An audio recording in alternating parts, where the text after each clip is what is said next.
కుక్కల బెడద చాలా ఉన్నది. ఎందుకంటే విపరీతమైన కుక్కల వల్ల ప్రతి వార్డులో కూడా చిన్నపిల్లలు స్కూల్కి పోవాలన్నా, అలాగే పెద్దలు కూడా వారి పనులు ముగించుకొని ఇంటికి పోయే సమయంలో కూడా కుక్కలు అటాక్ చేయడం జరుగుతుందనేది అన్ని వార్డుల నుంచి మనకు సమాచారం ఉంది. గత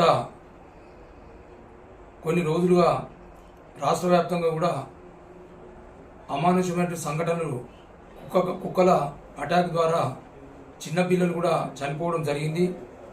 ఇది చాలా బాధాకరం.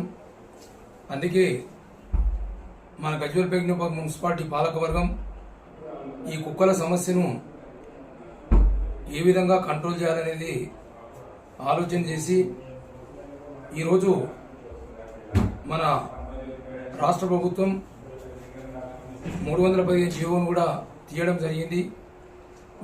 దీని ద్వారా కుక్కలకు ఎనిమల్ బర్త్ కంట్రోల్ అనేది ఏబీసీ ద్వారా ఆ కుక్కలను కుటుంబ నియంత్రణ చేసి కుక్కలు పెరగకుండా చూడడం ఒకటి. రెండవది, ప్రజలందరూ కూడా అప్రమత్తంగా ఉండి అనుమానాస్పద కుక్కలుంటే ఖచ్చితంగా వాటి నుంచి మనం కొంచెం ప్రొటెక్షన్ చేసుకునేటువంటి అవసరం ఎంతైనా ఉంది. అలాగే ఎవరైతే స్వంతము పెంపుడు కుక్కలు ఉంటాయో ఆ కుటుంబ సభ్యులు కూడా దయచేసి ఆ కుక్కలకు ఒక బెల్ట్ ట్యాగ్ వేసి దాన్ని బయటకు పోకుండా చూసుకునేటువంటి బాధ్యత ఇంటి యజమానులదనేది విజ్ఞప్తి చేస్తున్నాను.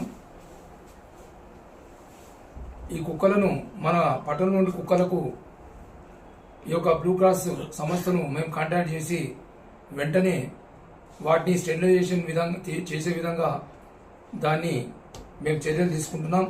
మా పాలకవర్గ సభ్యులు కూడా మేము తీర్మానం చేసి ఈ వారం రోజుల్లోనే ఈ కుక్కలను బర్త్ కంట్రోల్ సెంటర్స్ పంపి పునరావాస కేంద్రానికి పంపి తగిన చర్యలు తీసుకుంటామని తెలియజేస్తున్నాను.